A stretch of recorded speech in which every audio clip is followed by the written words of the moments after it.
Hello, friends and loved ones. It's me, the most dangerous man alive today, and I finally got around to watching Rizin 10. And this is going to be a quickie recap and review. I know this event is about a week old, but it was a 6-hour broadcast. What can I say? It was hard to find the time to watch it. I'm not a fan of these half-day marathon events. Don't waste my motherfucking time is what I believe. Anyway, this event is commentated by Joe Ferrara and Frank Trigg, who is an okay pair, though I think it kind of lacks a hype man excitement edge. Lenny Hart was also present to provide her raspy vocals for English introductions and announcements. Good stuff. The first match of this event was Darvish Kyogi versus Tomohiro Katai. It was a K1 junior fight of 3 rounds by 3 minutes.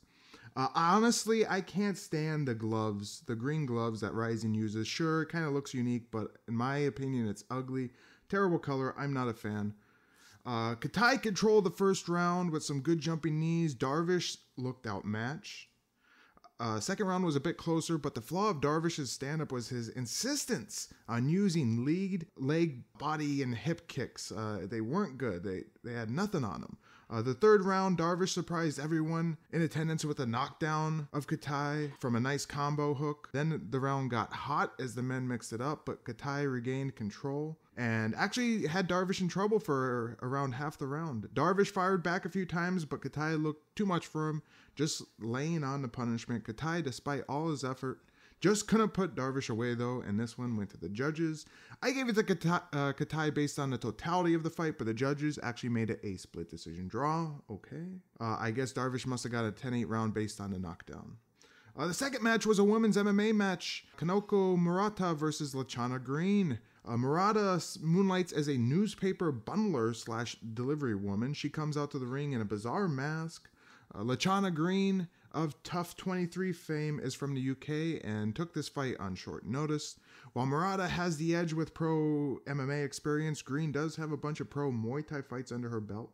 At least I think they're pro. In the first round, Murata gets Green down, works some ground and pound, works an arm triangle, then eventually gets Green with an anaconda choke. Murata lucked out as her left eye got jacked up really bad. It was really ugly, and holy shit, what is wrong with Japanese women crying over this victory? There is literally a dozen bawling Japanese women shown after the fight. Anyway, it was a good fight. I give it a 7 out of 10. Anyway, moving on. The third match was a heavyweight bout of Andre Kovalev versus Jairzinho Rosenstrike. Both men are undefeated. Andre is from the Ukraine. His hero is Igor Volchanchin. Jairzinho is fighting out of Suriname, formerly a Dutch colony territory on the northern tip of South America. In the fight, holy shit, Rosenstrike with some huge bombs to start, but a good chin on Andre. First round sees it standing, and both men threw a bunch of hard shots. In the second, lots of leg kicks from Rosenstrike. Andre, who is more of a ground fighter, it would seem, finally pulls off a good takedown, gets in side control. Third round sees Andre work a clinch, grind on Rosenstrike, but Rosenstrike powers forward and topples over Andre, then gets on top and begins to beat on him. Though the fight ends going to a decision and it's given to Rosenstrike, I give this one a 6 out of 10. The fourth fight saw more heavyweights. Fucking tall Ricardo Parcells, who's undefeated and a rare Brazilian ginger, taking on Crow Cop team member Ante Delia. Ricardo is a former soccer goalkeeper. Ante, apparently he's 27 years old, but his finely weathered Croatian face makes him look like he's pushing 40. In the fight, Ricardo pushes for a takedown right away, then goes to grinding Ante in the corner. Lots of ref separations if the fighters are in the corner. The ref in this one does not like that corner fighting. Ricardo pulls the trick of shooting in and just pulling guard, which works kind of well, I guess. He works for an armbar from the bottom. Ante punches him a lot. In round 2, Ricardo tries some jits from the bottom. Then he gets off some good inside elbows that end up cutting Ante along the hairline. More ground and pound from Ante. In the third, Ricardo pulls guard again. Frank Trigg mentions his catch wrestling black belt for some reason. They give out black belts for that. Pretty much the third round was Ante on top in guard. He beats on Ricardo's head a lot, and it ends up going to a decision. No brainer. Decision goes to Ante, handing Ricardo Parcells his first loss. This was an okay fight, 6 out of 10. The fifth bout was a women's atomweight fight. it saw Ayaka Hamasaki, 36 years old, from Japan, taking on Alyssa Garcia, who was 24, from the USA. Garcia is a Josh Barnett disciple. There's a big difference in experience here, with Hamasaki having 16 fights as compared to Garcia's 7 fights. First impression, holy shit, these chicks are tiny. In round 1, it starts with some striking, then goes to the ground. Hamasaki gets a crucifix position, works some good punches. Garcia flips out of it. They stand, clinch. Hamasaki falls on top of Garcia. Doesn't do a whole lot. Hamasaki goes for mount and Garcia reverses her. Hamasaki nearly traps Garcia in an omoplata late in the round. Later on in round 3, we're just skipping round 2, I guess. Garcia gets a nice slam. Hamasaki gives up her back on the ground. Garcia nearly gets a rear naked choke. Lots of turns and reversal attempts. Hamasaki manages to sink in an armbar, but Garcia defends well, kicks her in the head a bunch of times. But the fight goes to the judges, and the judges give this one to Hamasaki, a unanimous decision. Good fight. I give it a 7 out of 10. The next fight was Kai Asakura taking on Manal Cape bantamweight bout. Asakura has a 100% finish rate when he wins. His record is 9-1. Manal with a similar record of 9-2. This one started off with lots of circling from Manal, juking and moving. Kai had some good explosive punches. Cape is super fast, lots of pressure from Manal. And then he really beans Kai a bunch of times. He gets a nice takedown. They work on the ground, back up, trading. Manal gets rocked. More ground fighting from both men. Really a good back and forth round. I liked it a lot. Then it goes, though, to the third round. The men, after 2 high-paced rounds, slowed a bit. Kai looks more of a technical boxer here. There's a bad poke in the eye by Kai in Manal's left eye late in the round. But Manal's okay. The round ends, and it goes to the judges, who give it to Asakura, of course. Hometown advantage, I guess. This was a good fight, though. 7 out of 10. We get an intermission, then begin the second half with another kickboxing match, which is atomweight, I think. I'm not sure about kickboxing weight divisions. This one sees 2 youngins, 2 19-year-olds, with Ichi taking on Daishin Sakai. In the first round, big head kick from Ichi. In the first, Ichi looks to have Daishin outmatched here. The second starts and Ichi kicks him right in the dick. Lots of pressure from Ichi. Good spinning back fist from Sakai. In the third round, there's a headbutt early in the round, then another one later in the round that is actually counted as a knockdown, but it is corrected after the initial mistake. This one ends up going to the decision, which falls in Ishii's favor. The next fight saw Koshi Matsumoto taking on Darren Cruikshank in a lightweight bout. Cruikshank, who comes out to Hulk Hogan's Real American, shaved off his old-timey mustache some time ago, and I guess he couldn't grow it back in time. In round 1, they spent some time feeling each other out. I must admit, I don't know much about anything on these guys. I think maybe I've seen Cruikshank fight once. Cruikshank pulls off a nice head kick halfway through round 1, and this is a foreshadowing of what's to come as he pulls off a walk-away head kick KO that was just glorious.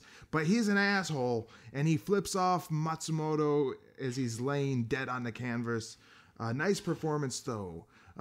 This fight gets a 7 out of 10. The next fight was Yusuke versus Diego Nunez.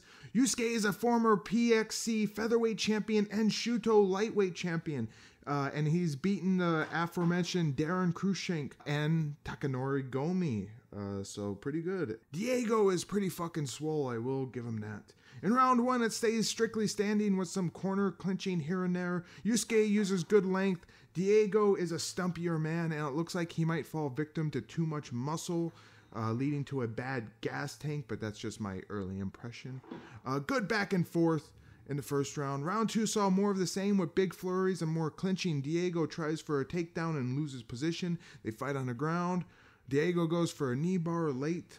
In round 3, Diego looks like his tank is running real low, and he desperately tries for a takedown, and he gets it. Surprisingly, Yachi is slow as molasses too. Yachi, though, does a good upkick from the ground. The men try and throw some bombs, albeit slow bombs. This one headed to the judges too, unfortunately. It was a good fight, and Yachi, of course, gets the nod. I don't think any non-Japanese fighters will win a decision in Fukuoka. Anyway, this was a fine fight, I guess. 5 out of 10. The 9th fight was more chicks throwing down, with Melissa Karagiannis from Canada taking on Kana Asakura. This Asakura, though, I don't think has any relationship to the other Asakura who fought earlier. Asakura had previously won the Rising Atomweight Women's GP. In the first round, Asakura gets Melissa to the ground, takes her back, doesn't really get anything off though. She picks Melissa up, does a running power slam, gets side control, gets some punches and knees off. Round 2 sees Asakura get a takedown. Melissa thinks of an armbar. Asakura gets mount, then takes the back. Goes for a choke, mount again, then armbar, but Melissa refuses to tap, gets out of it, and she survives a round. Round 3, the women are a little slower. They circle a lot. Asakura clinches, then takes Melissa down, works small punches, goes for an armbar again, but Melissa gets up. They end the round on the feet, and it goes to the judges, and of course, it goes to Asakura. Okay fight, I give it a 6 out of 10. After the fight, I have no idea what the fuck is going on. Rina, the atomweight champion of Rising, gets in the ring. Kind of says a whole bunch of stuff, which is semi-translated, I guess, through an interpreter via Joe Ferrara, though. It was kind of hard to figure out what the fuck was going on. I don't know if kind of challenged her or if it was a thesis recital. Anyway, before the next bout, we get another short intermission because this is a long fucking show. Then it's time for the co-main event, fight number 10 of the evening, which sees Yusuke Nakamura taking on Tenshin Nasukawa in our last kickboxing bout of the evening. Nasukawa is a flashy guy, the current Rise Bantamweight champion, and he's undefeated over 29 bouts with 23 KOs. Nakamura, his opponent, is actually debuting in kickboxing. So he's never had a kickboxing fight before, though he does have 20 MMA bouts with 14 wins. In round 1, Nakamura moves like he's in an MMA bout, and he clinches like he's in an MMA bout too, and even more, he does takedowns like he's in an MMA bout. This fight was pretty fun just because of Nakamura's gaffes. He literally took down Nasukawa 4 times in round 1. Nasukawa gets a knockdown late in the round with a spinning scissor kick. Round 2, Nasukawa gets another knockdown right off the bat with a good short left. Then Nasukawa pulls off a nice flying leg lock, but that's not allowed. And yes, it was Nasukawa, the kickboxer, who pulled off that flying leg lock. Nasukawa gets another knockdown a little bit later in the round. Then very shortly after, he gets a third knockdown for a win via TKO. Fun fight. I liked it a lot. 8 out of 10. Then it's on to the main event, Ian McCall, Uncle Creepy, taking on Kyoji Horiguchi. McCall is an internet fan favorite, but his record kind of blows at 13-6-1. Horiguchi has a record of 23-2 and is 7 years the younger to McCall. Well, bad day for Uncle Creepy as he's KO'd after 7 seconds. Horiguchi then apparently calls out Nasukawa, the kickboxer, after the fight, I think. Anyway, that does it for this 6-hour marathon Rising event. Dear God, overall, it was an okay show. I still think Rising is missing something that would make it feel special or bigger than it is. I can't put my finger on it, but it's lacking a little something. Overall, I give this event a 7 out of 10. I don't know if it was really worth 6 hours though. They really got to do a better job of tightening this up, but I do have to remember that Rising is really only putting on 2, maybe 3 events a year, so I guess they're trying to jam-pack a lot into bi-quarterly show. Anyway, that does it for now. Did you see Rising 10? If you did, man, I bet you have some stories. Let me know in the comments what you thought. But for now, I'm the most dangerous man alive today, wishing you goodbye, good luck, and we'll sniff you fucking jerks later.